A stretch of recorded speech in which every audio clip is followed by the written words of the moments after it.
Hello, my name is Cristina Truta. I'm a teacher of English in Tudor Arghezi Secondary School of Bucharest. I would like to invite 8th grade students to attend my class where I will be teaching how to improve vocabulary through idioms. Let me share my screen to show the materials I've prepared.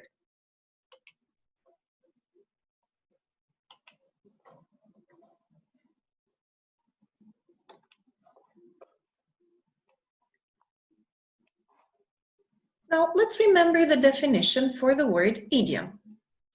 As the Cambridge Advanced Learners Dictionary states, an idiom represents a group of words in a fixed order with a particular meaning, which is different from the meaning of each word on its own.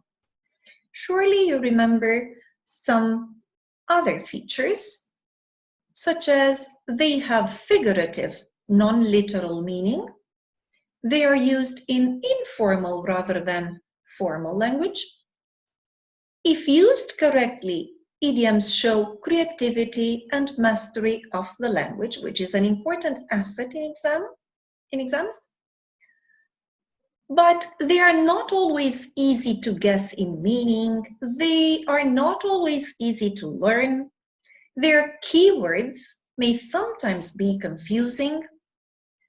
And beware, they cannot be translated because this rarely works.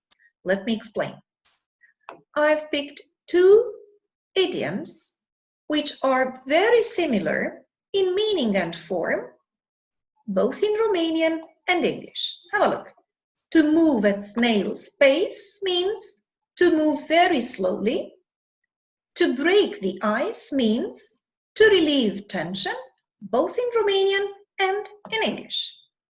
But if you take risks translating idioms word for word, you are very likely to become hilarious. Look at the column on the left.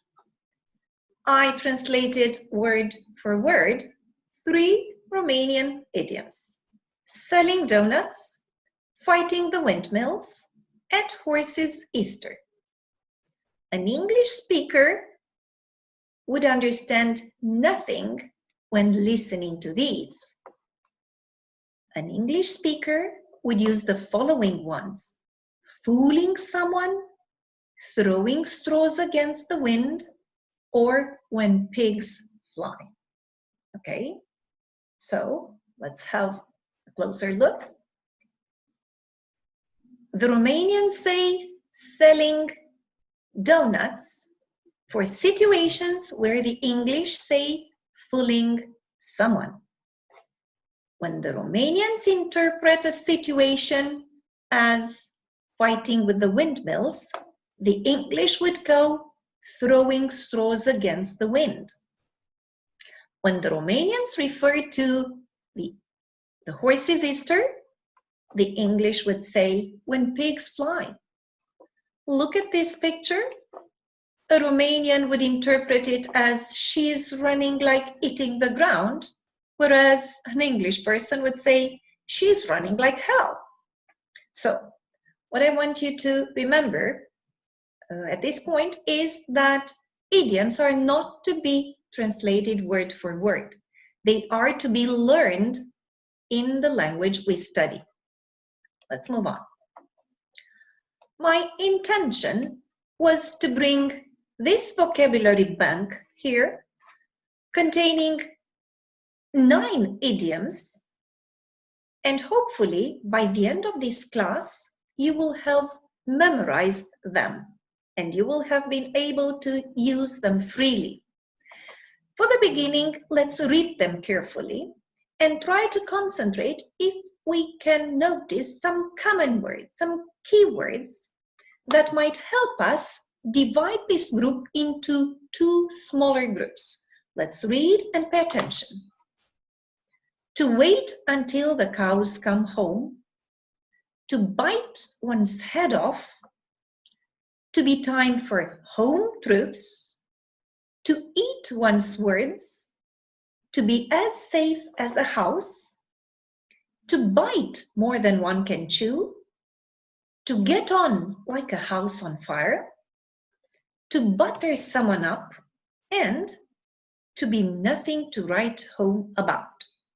Hopefully, you noticed that some of them contain the words home, home again, house, house again, and home here.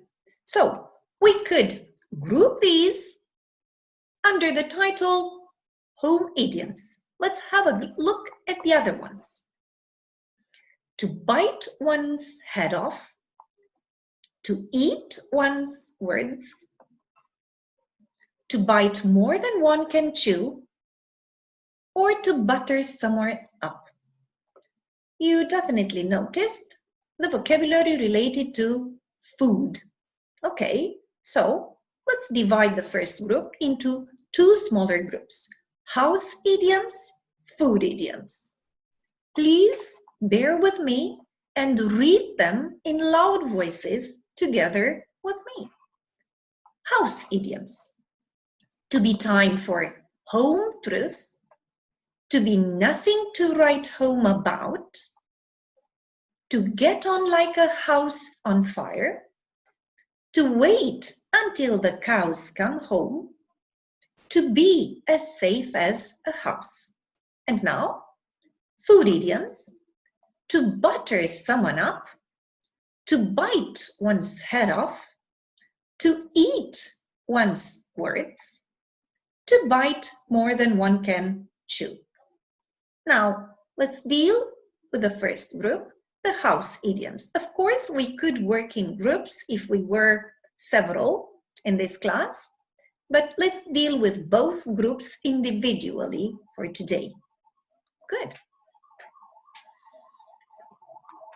I listed the house idioms, 5 of them on the left and their meaning on the right. Please read the idioms once more, read the meanings, and do the matching. Match the idiom to what you consider its meaning is. I'll be waiting.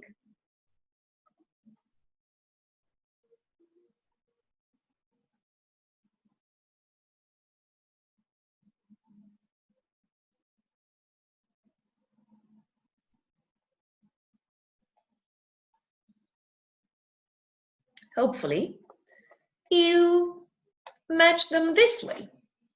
To be time for home truth means to be the time to tell unpleasant or painful details or truths. To be nothing to write home about means not exciting or special. To get on like a house on fire is to get on very well. To wait until the cows come home means to wait for a very long time. And the last one, to be as safe as a house would be to be very, very safe. Okay?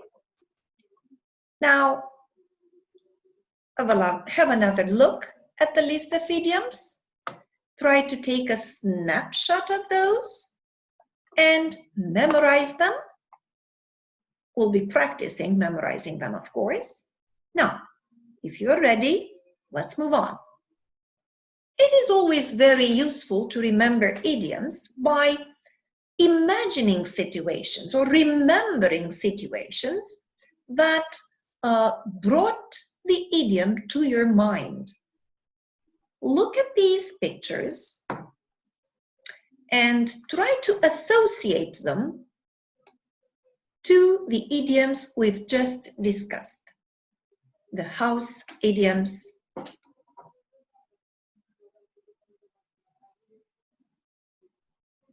in the first group. Okay? So, oh, I've never liked your hair, this guy tells his wife, which is not very pleasant. Look at these two, they're definitely having a fight. This beautiful house seems to be very safe, so think about safety and a possible idiom. The cows are slowly going home, and look at these people. They're queuing, so they must be very bored. These girls are surely having the time of their lives. And look at this sandwich. I would like to order something else if I were you. Okay. Now, let's see the associations you made. Okay. This one matches, it's time for home truth, as well as probably this one, yes? It's time for home truth when there are unpleasant details to discuss. Now, although this house on fire is not a pretty picture, to get on like a house on fire means to get on very well. When it comes to safety, the English have this idiom to be as safe as houses. A safe house in your mind would probably bring the idiom back to your mind. It takes a long time for the cows to reach their home. So to wait for a long time would be to wait until the cows come home. And this sandwich here is nothing to write home about. It's not very appealing to me. Okay, let's move on. Now, let's concentrate a little on the food idioms. Let's read them carefully again and match them to their meaning. To butter someone up, to bite one's head off, to eat one's words, to bite more than one can chew. Okay, take your time to do the matching. Read the meanings carefully.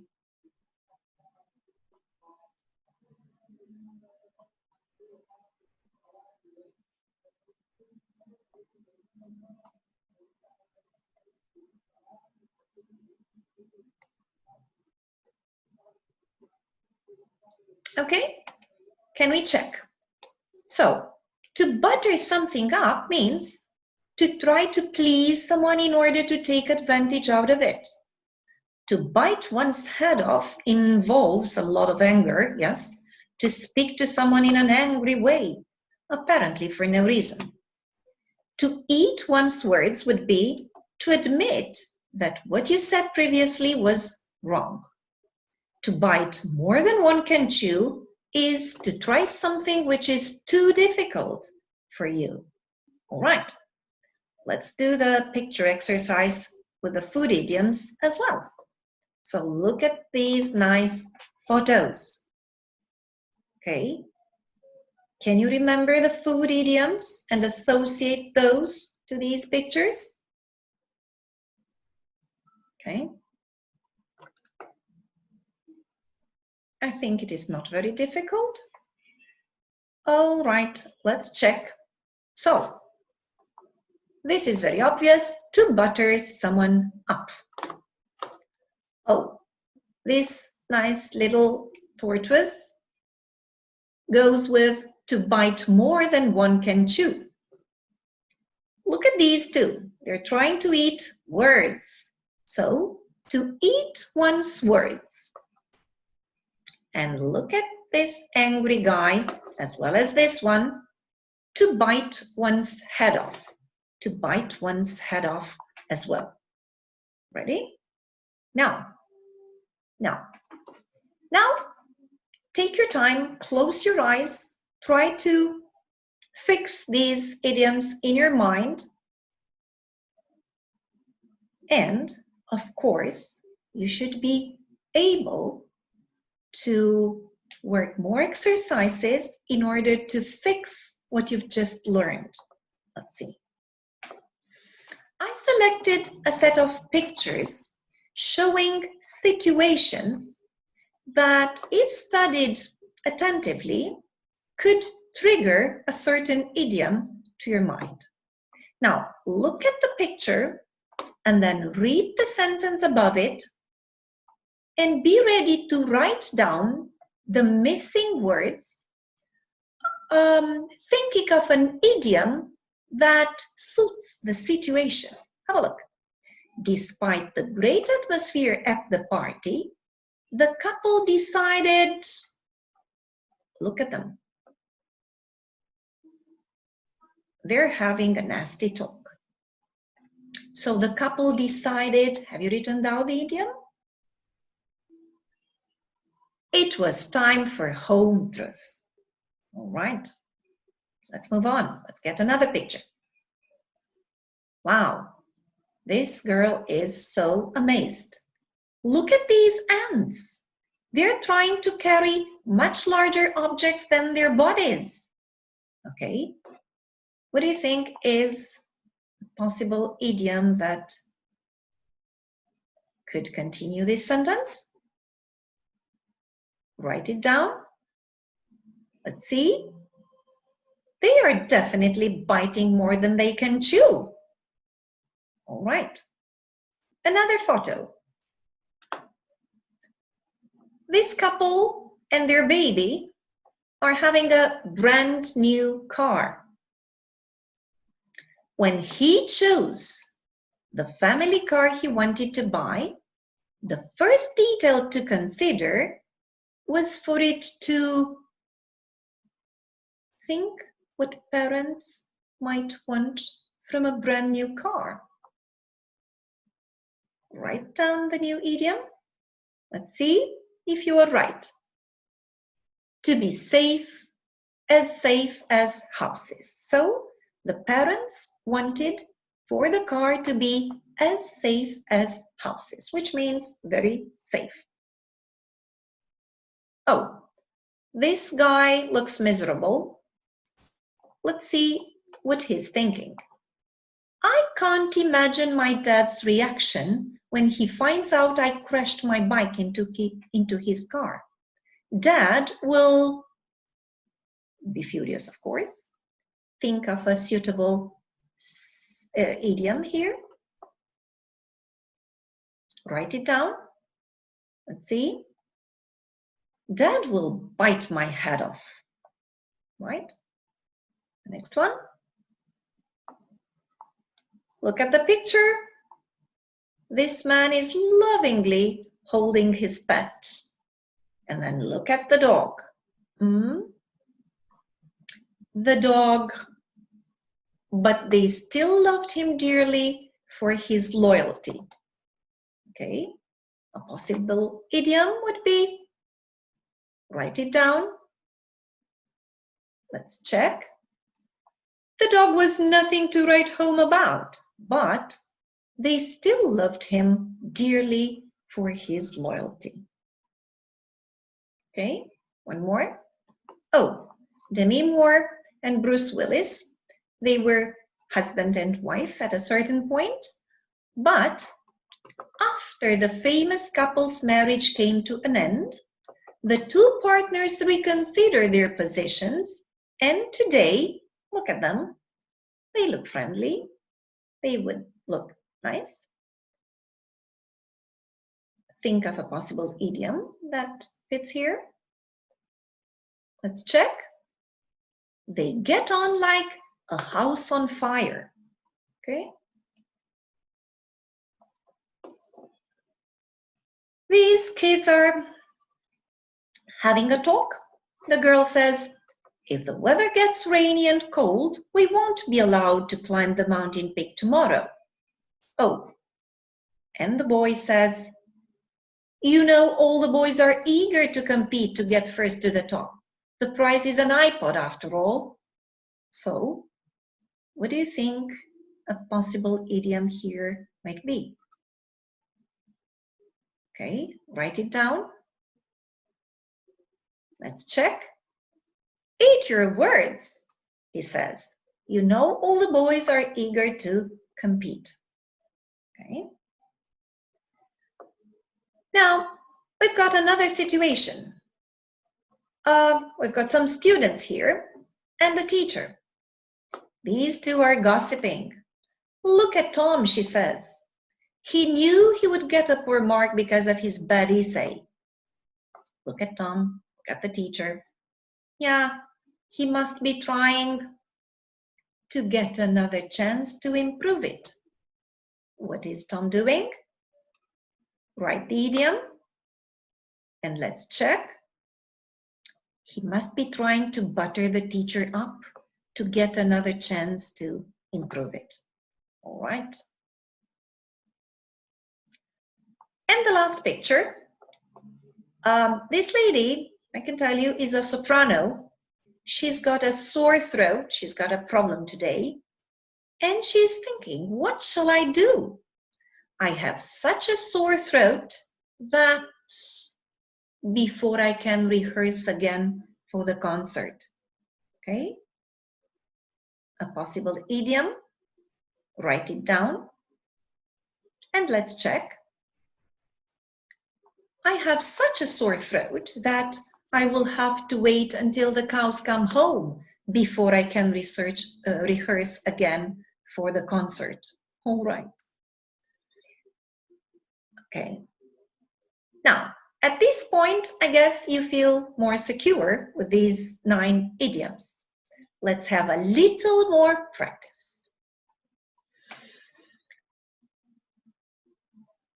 Now, you have to fill the blanks with the appropriate idiom, of course. I picked 4 sentences. The blank spaces have to be filled in with idioms, but to help you, have a look. I displayed the pictures, the previous pictures that were associated to the idioms you need to use. Have a look. Prepare your pencils and your notebooks, and let's read. As soon as we get closer to the holidays time, we start our bus to make sure nothing will ruin our plans. So definitely the useful picture here is this one. Remember what this picture stands for in terms of idioms.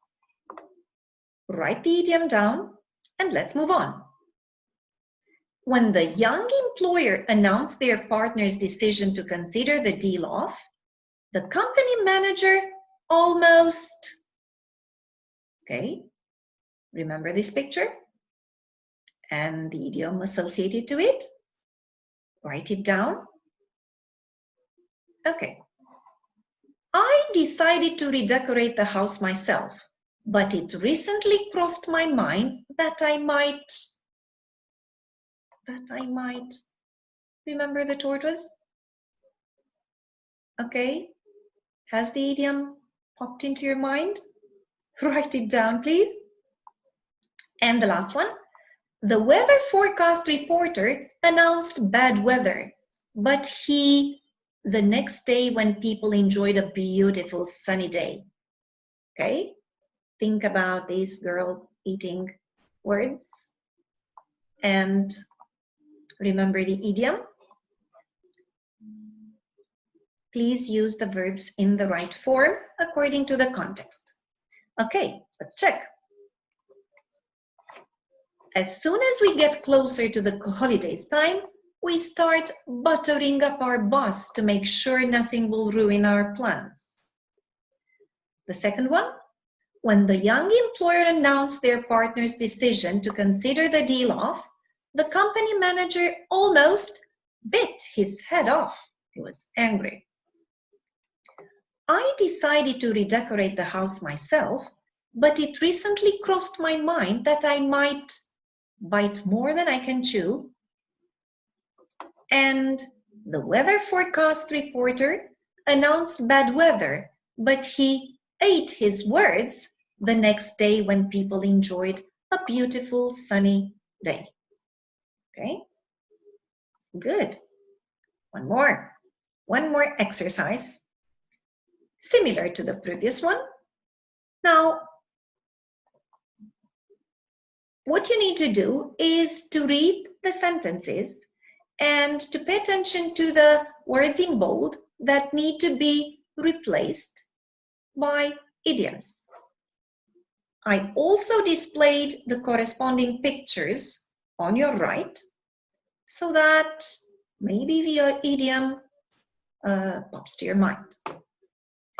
Despite their previous fight, the two are now in good terms again. They are in good terms again. Remember this motto and the idiom associated to it? Write it down. Only the idiom.